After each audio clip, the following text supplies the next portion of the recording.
Hi. We've been talking a lot about doing a video for some of the natural plants and stuff that we find here around the house, and we're getting a lot of comments and a lot of things, a lot of requests in our videos. People just want to know more about it, and it's one of those things where if you take a class, read some books, and really just go out and do the field research yourself. You know, kind of look the plants up and study what they do and what they're good for. Everybody needs to do their own research. Don't just go by what we have to say in a video and what you see in other videos. You know, if you're going to consume this, you want to make sure that it's something that's not going to make you sick. But I'll point out a few things that are like right here in our backyard. I'm sure they're in everybody else's backyard. Just really common weeds and plants that grow around the house. And then maybe we'll do a video where we'll take a walk through the woods and we'll see some of the other plants and trees and stuff that you can use either medicinally or just to add to a meal or to even make a full meal out of. So I guess we'll go for a walk and I'll point out a few of the things that I find along the way. Some of these are going to be really common and you'll recognize them. And some of them you may not know about, but I'll go over them briefly, and then if we need to do a follow-up video or if we have requests on how to use this stuff or how to make a salve or how to make a tincture or how do I make a meal out of something like this, any requests, just put them down in the comments below and we'll make some more videos. This is good stuff. Okay, so I'll spin you around, we'll take a walk, and we'll see what we can find. Okay, well, let's see, without even going too far, let's just zoom in on my uncut back lawn back here. We don't really cut the lawn too much because we use a lot of this stuff when we make medicines or if we're gonna add something to a meal. So just quickly, let's see what we can find right off the bat. These plants here, you'll see stuff like this growing in the lawn around fringe type areas. That is a wild violet. They usually get little violet flowers, white and purple.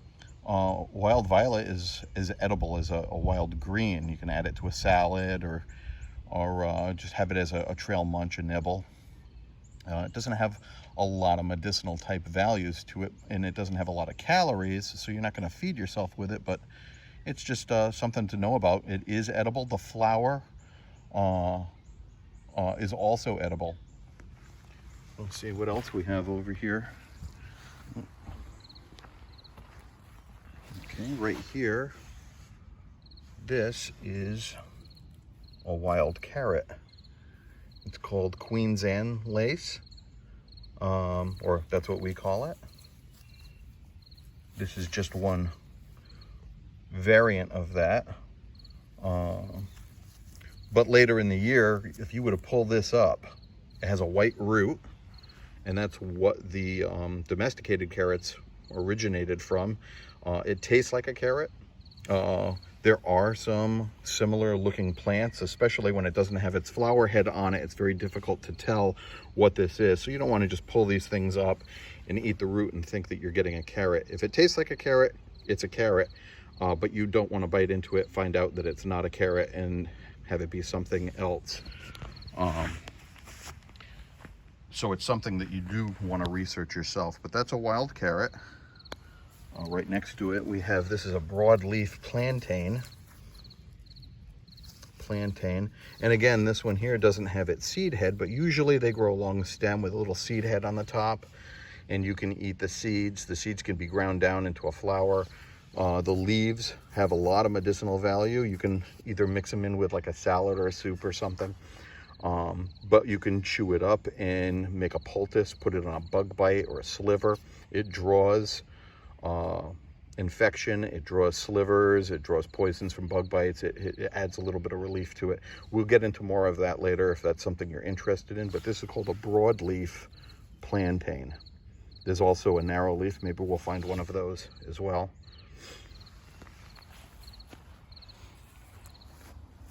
Over here, this looks like a wild grape leaves, or grapevine. Eventually this will turn into a big vine, fairly invasive.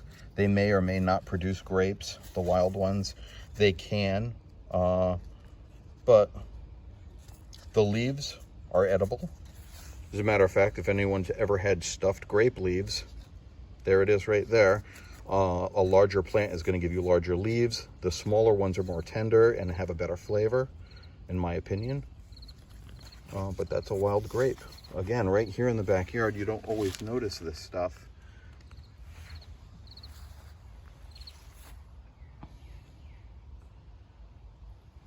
Let's see what else we can find. Here's another carrot.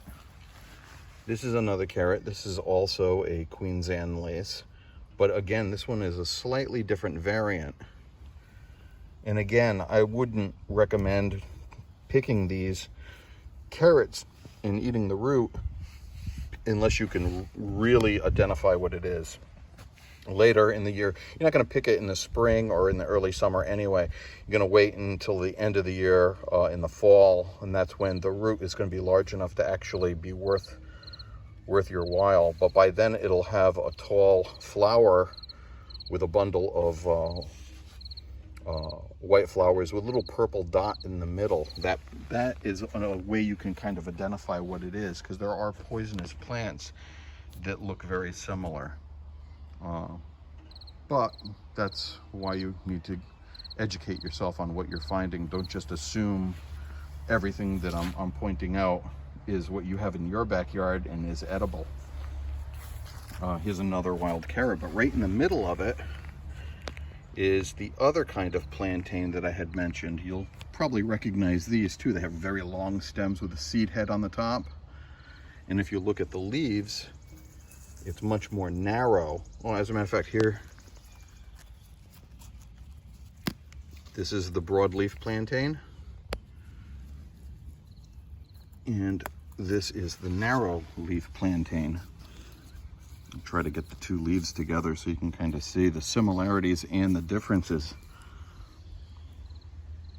Okay, they're both very ribbed plants, the leaves. One's long and thin, one is short and fat. The seed heads also are a little bit different. On the English plantain, or this narrow leaf plantain, the stems are much longer with a small seed head. And the wide plantain, when they go to seed, the seed stem is much shorter, but the seed head is a little bit more prolific. And both of them, you can collect the seeds and grind them up into a flour. And both of them, you can eat the leaves. Now, another way to identify these, go over here, is when you pick the leaf on plantain, you'll notice these little hairs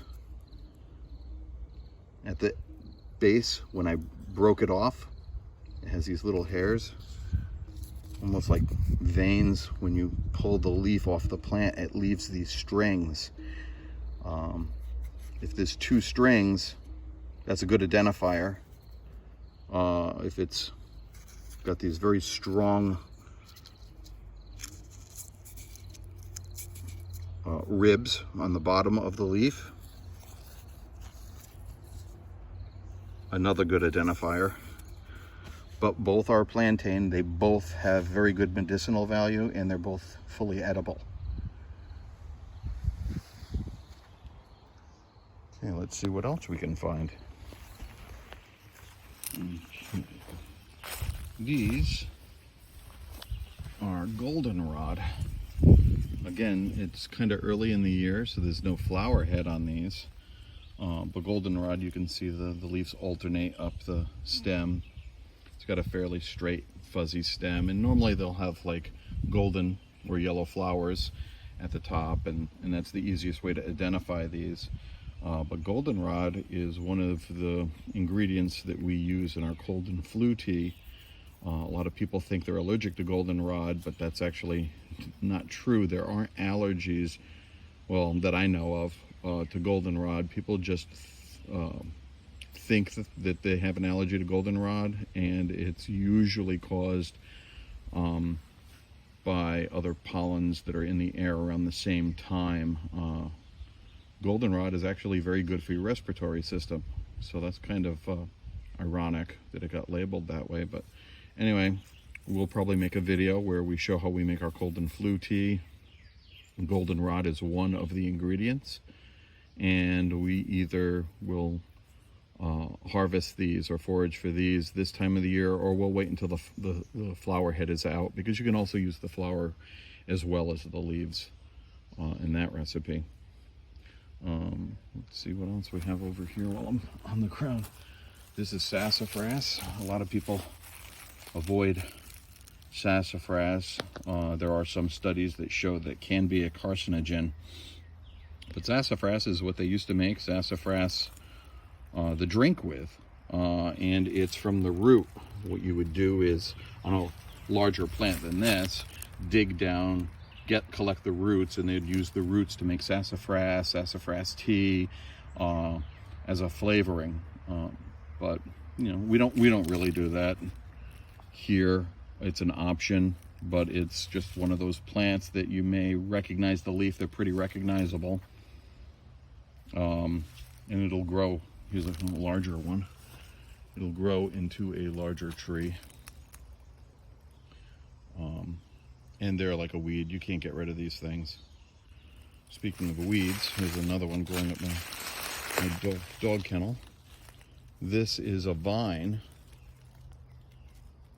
And I'm not exactly sure what the proper name is, but we call them ground nuts. I know that that's one of the common nicknames of this. It's a vine, and if you follow it all the way down and you dig up the vine, it has tubers on it that are about the size of acorns. And you can take those tubers and, in a very old pot, boil them. And because they're full of latex, so bad that if you use a pot that you care anything about, you'll probably ruin your pot.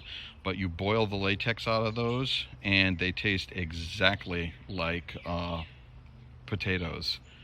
You throw some salt on those, and it's a very interesting taste. It's not like a regular potato or a French fry. It tastes, I'm gonna say it tastes sort of like a McDonald's French fry.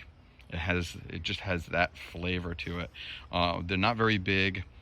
It's a lot of work to process, so we really don't do a whole lot of that. But it's a pretty vine. It's invasive, and it spreads like crazy. But it does get these really cool pink flowers on it, and we just let it grow on our dog kennel fence, because as long as we can keep it there and not growing everywhere else, you can see how it's reaching out to this sassafras tree, and eventually it would choke it out. But so you have to be careful it doesn't spread too much. That's just another thing that you find wild growing around, though. Some more wood sorrel. Oh, and in here I was telling you about the leaves on wood sorrel. This is a red clover, and you can see the leaves on the red clover are round, not heart-shaped, and you see that little white pattern on the leaf. That's what lets you know that it's a clover.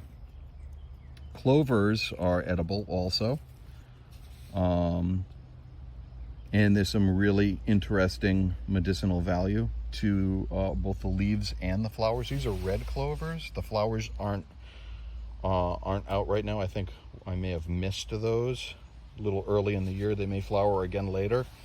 But red clover flowers, I know Marilyn uses a lot in her teas. There's some interesting medicinal values that go along with those, and she may cover that in a later video. But let's see what else we can find. Just walking around the fringe of the yard right now, and like I said, we can always take a walk in the woods in a later video and see some of the other things. We have pine trees and hemlocks and different evergreens that we use the fresh needles from for different teas. And you can see this white clover. The flower heads are still out on the white clover, and we use those as well. But let's see what else we have. Here's some another variety of grapevine. Again, this isn't anything we planted or that's domestic. It just showed up one day, and like I said, you can use the leaves. These leaves are much larger than the one I showed you before. And you can steam these. You can wrap with those, and this one actually looks like it's going to have some grapes. You can see this head here. Those are potential grapes. Doesn't mean that that's going to be a bunch of grapes. It means that it has the chance for those to become grapes. Wild grape plants and the vines, you really don't know what you're going to get. And sometimes when you do get the grapes, they're very bitter. The skin is very tough, and they're full of seeds. There's a lot of things that you can make with those. They're great for jellies. They're great for juice if you want to try to make wine. So there's potentials, but you know, don't think of those seedless grapes that you're going to get at the grocery store. It's a totally different plant. Okay. This is a very large dandelion. Again, the dandelion leaves you can use like a field green, throw it in a salad. You can pull it up and cut the root off, roast that, grind it up into a coffee substitute or a coffee extender. And it doesn't have any caffeine in it, but you know, you have to have that morning coffee. Also, this one doesn't have any flowers on it right now. I think we're past that, but the flower heads are also edible. And then right next to it, and this is where I need to be careful, because this is called jewelweed or touch-me-nots. It's called touch-me-nots because when it gets its flowers, before the flowers come out with the seed pods, if you touch them, they literally explode and shoot seeds everywhere. And it's called, I think, jewelweed because the stem, you can't really see it, but if I get my finger back there, you can kind of see, you can see through the stem. It's almost like the plant itself is a jewel, and the flowers that it gets are also very jewel-like. They're yellow flowers. But this plant usually grows very nearby poison ivy, and what it's good for is a natural cure for poison ivy, poison oak, any other kind of poisonous plants that you may break out in a rash or get hives or something like that. This plant here is like a succulent, and if I break it, you can see it's a very juicy kind of plant. But you break it and you just spread that juice on whatever rash that you may have, and it soothes it. It also will kind of soothe itches from like bug bites and things like that. But what it's really good for is getting rid of poison ivy. So I would be willing to bet if I look around this area, I'll probably find some poison ivy.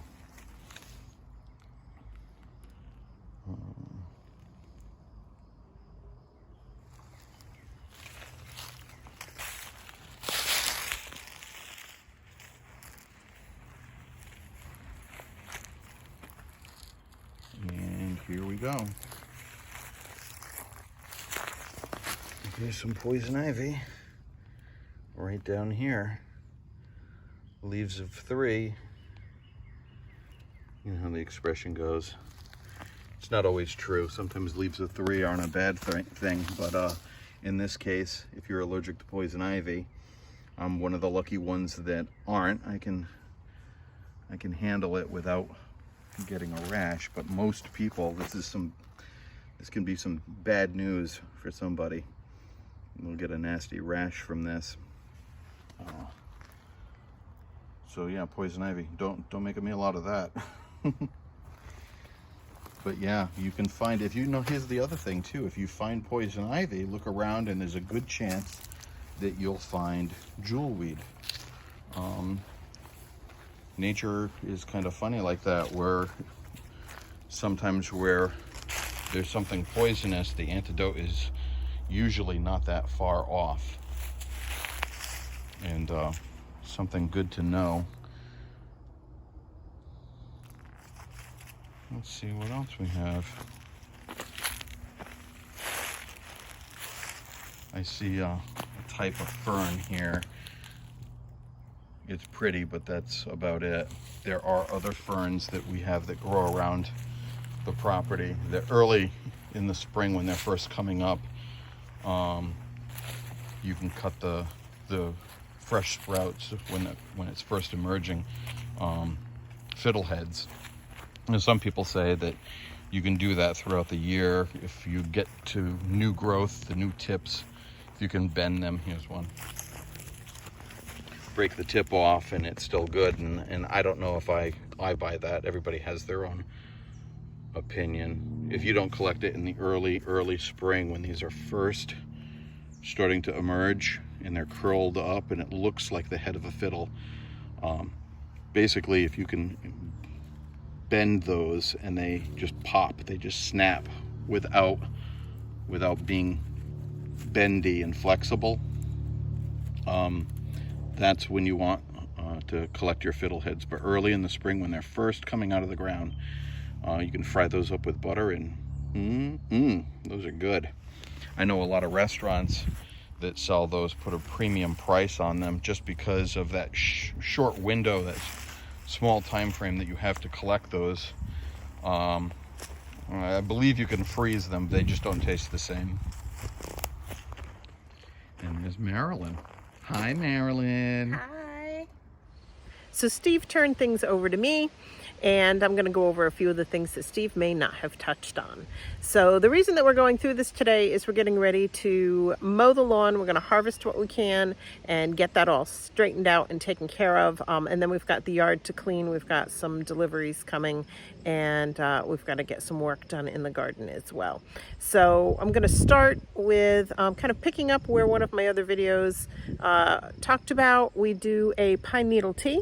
Behind me here, I've got a hemlock.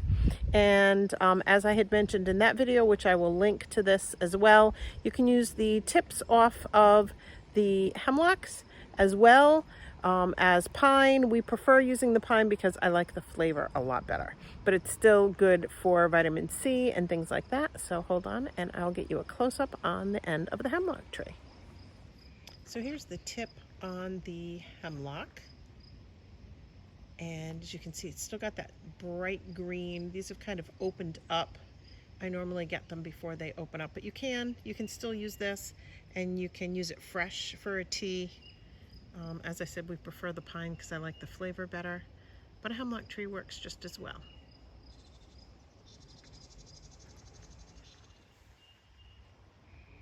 Okay, so you may recognize this as cedar, and these happen to be covered in cedar berries, which also have medicinal uses. If you'd like to know more about that, make sure you comment below to let me know. Most people recognize a cedar tree by the base of the tree and the bark along the tree. So, but this one is covered in cedar berries as well.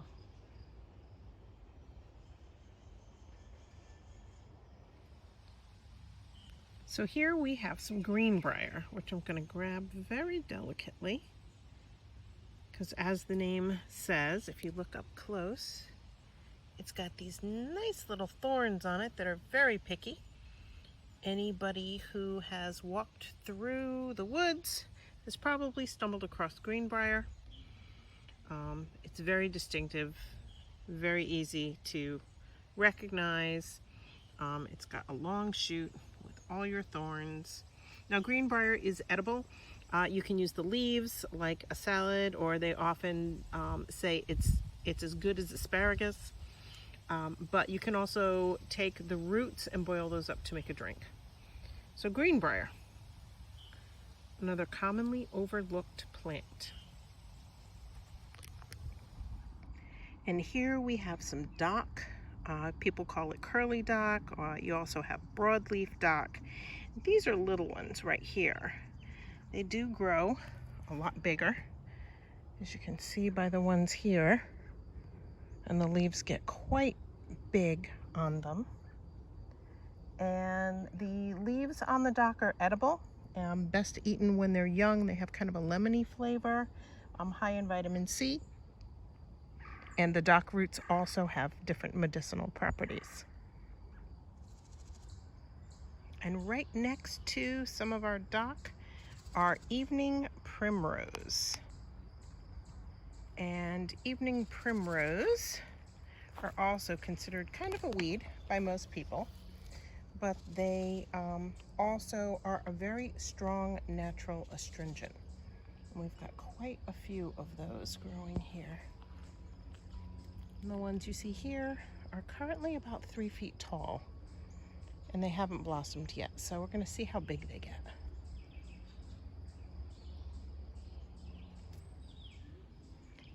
And right behind our evening primrose, we have our St. John's wort bushes. And as you can see, these don't have any of the beautiful yellow flowers out yet, but these bushes will be completely covered with gorgeous yellow flowers. And we'll be talking about this more once the flowers come out. But St. John's wort is something often people take for mood disorders. It helps with depression. It also helps with nervousness. And it's usually either done as a extract that is in a pill, and the flowers can be used as a tea. Now right here, you'll see we've got our clover with the chevron, with our little white clover flower here. But right next to that, we also have some wood sorrel. And you'll see the difference. With the wood sorrel, the leaves don't have that chevron pattern. The wood sorrel is also edible and is good for bacterial infections as far as medicinally, and it has vitamins A, C, E, and B6. So this little wood sorrel down here, it also has a very sour lemony taste. If you're anything like we were when we were kids, we were always plucking this and eating it, kind of as like a candy substitute when we were kids. But that's not the only kind of sorrel. There's wood sorrel and there's also sheep sorrel. So let's take a look at the sheep sorrel. So this area is loaded with sheep sorrel. Sheep sorrel, like wood sorrel, is high in your vitamins A, C, B6, and is good for bacterial infections. It looks a little bit different. The wood sorrel looks kind of like clover, where your sheep sorrel has a different look to it. So let me pluck a leaf off here. Let's pick this one. And you'll see it's got more of like a dagger shape to it. But again, it has that super lemony taste. And then when it goes to flower, it has these little teeny tiny flowers on the top of a long stem that comes off the plant. But very different in look from your wood sorrel, which looks like a regular clover. So a lot of people wouldn't realize that these are even in the same family. So here is a mullein, and we have a lot of this growing in our yard. You often see this on the sides of the roads. It can get 4 or 5 feet tall, and it has a big yellow flower head on the top when it comes into bloom. And we use mullein for tea to deal with colds and flus. Now mullein has super soft, very large leaves.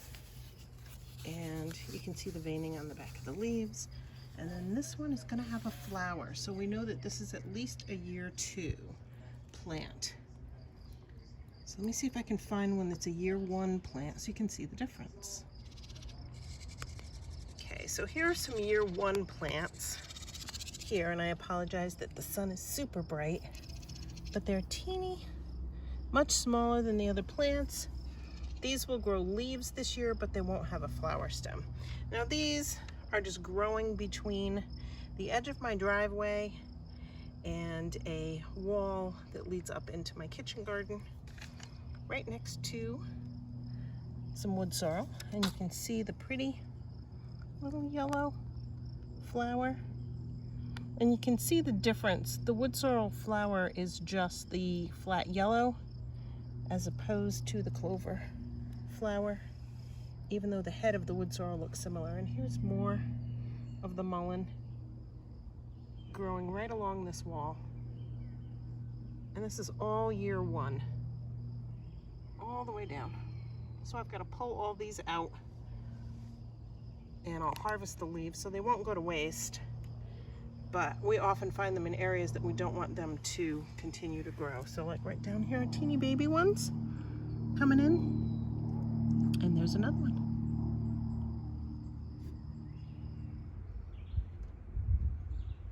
So we've had a lot of people asking us about dandelions, and we will be doing a full video on dandelions. And here you can see one that still has its flower. We're kind of past the massive flowering state on our dandelions at this point here where we live, but the beautiful yellow flower on the top is easily recognizable, and most people think of it as a weed, but in our yard this is something that the entire dandelion plant is edible. So you can eat the top of the dandelion, the flower, in a salad. You can use it for making teas. The leaves are also edible in a salad. And then you can use the root itself for making a caffeine-free coffee alternative. So there's a lot you can do with the dandelion. So thanks for going for a walk with us around the yard. We've kind of shared with you some of the things that we collect in our yard and how we use them. If you'd like to know more about any item in particular, please make sure you leave a message in the comments. If you'd like to see more of our videos, please subscribe and remember to click the bell so that you get notified when our future videos are coming. And now it is time for us to get some collecting done and then get some mowing done. It's been in the 90s here lately, so it's been really hot and we've avoided getting out too much in the yard when we didn't have to. Weather has gotten much nicer, so now we have to take advantage before we got to get back to work and get things done. So again, thank you. It has been a pleasure sharing some of our time with you, and we can't wait to do it again. See ya.